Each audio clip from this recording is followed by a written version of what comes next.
जी अस्सलाम वालेकुम नाजरीन। आज ख़बरें आ रही हैं कि पेट्रोल फिर से महंगा होने वाला है। पता नहीं अब कहाँ जाके ये मामला रुकता है। ब्रेंट क्रूड ऑयल $160 फी बैरल तक पहुंच गया है, जबकि पाकिस्तान में गुज़िश्ता 15 रोज़ के दौरान पेट्रोलियम मसनूआत ₹61 फी लीटर से ज़ायद महंगी हो चुकी हैं।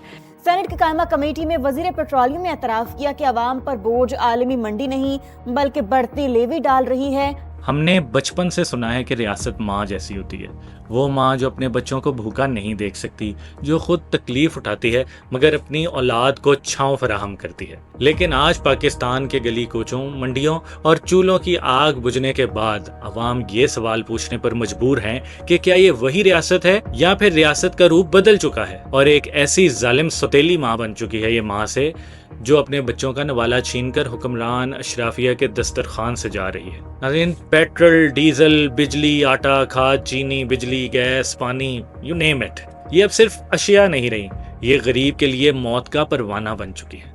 आज का तजिया सिर्फ फिगर्स का नहीं है, ये उन आंसुओं का है जो एक मजदूर अपनी खाली जेब देखकर बहाता है। और अब मजदूरों तक बात नहीं कही, कोई छोटी मोटी मुनासिब नौकरी करने वाला आदमी भी इसी कैटेगरी में आ गया है। तो जायजा लेते हैं कि हम खड़े कहाँ हैं। ये आपके सामने स्क्रीन पर कुछ फिगर्स हैं कि तेल की कीमतों में क्या रद्दोबदल आई अमेरिका और ईरान की जंग के बाद। एक नज़र ज़रा हम अपने पड़ोसियों पर डालते हैं। हम अक्सर कहते हैं कि आलमी मंडी में तेल महंगा हो गया है, जंग लग गई है, लेकिन क्या ये जंग सिर्फ पाकिस्तान के लिए है? भारत, वहाँ तेल की कीमतें तकरीबन उसी सतह पर मुस्तहकम हैं जो बहरान से पहले थी।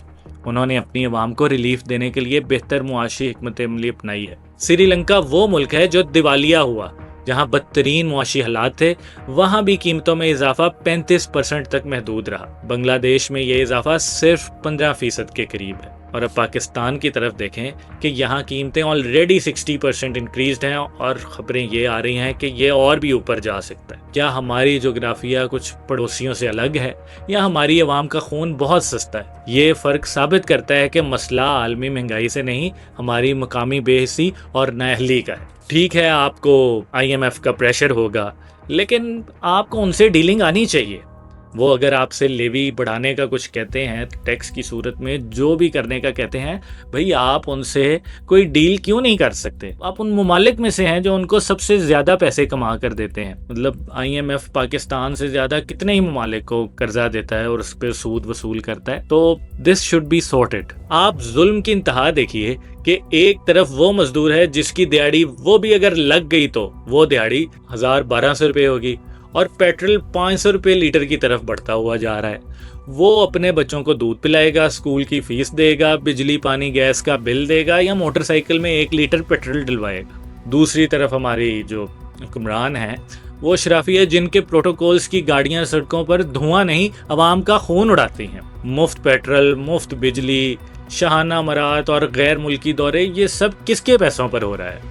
इस मजदूर, किसान, मुलाजिम पेशा तबके के खून पसीने की कमाई पर जो 1-2 वक्त की तो क्या 1 वक्त की रोटी भी खरीदने के काबिल नहीं रहा। जब रियासत के पास पैसे ख़त्म होते हैं तो बोझ गरीब पर डाल दिया जाता है, लेकिन जब खाने पीने याशी की बारी आती है तो सिर्फ बड़े वानों के दरवाजे खुलते हैं। क्या ये खुला तजाद नहीं है? क्या ये इंसाफ है? माहिर मईशत चीख रहे हैं कि ये पॉलिसियां मुआशी कत्ले आम के मुतरादिफ हैं। पेट्रोल महंगा होने का मतलब सिर्फ पेट्रोल महंगा नहीं होता, बल्कि ट्रांसपोर्टेशन की वजह से सब्जी, दाल, आटा गरीब की पहुंच से बाहर हो जाता है। किसान डीजल महंगा होने की वजह से ट्यूबवेल नहीं चला रहा, जिसका नतीजा आने वाले वक्त में खुराक की कमी की सूरत में 100% निकलेगा। हम एक ऐसी बंदगली में दाखिल हो चुके हैं जहाँ गरीब खुदकुशी पर मजबूर है और हुक्मरान अभी तक सब ठीक है कि गर्दान अलाप रहे हैं। आज मैं अपने प्लेटफॉर्म से सवाल करता हूँ कि क्या रियासत का काम सिर्फ टैक्स जमा करना है या क्या रियासत का काम सिर्फ IMF की शराइत पूरी करना है? अगर रियासत अपनी अवाम को 2 वक्त की रोटी नहीं दे सकती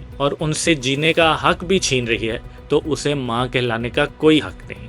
अवाम अब नारों से नहीं, रिलीफ से बहलेंगे।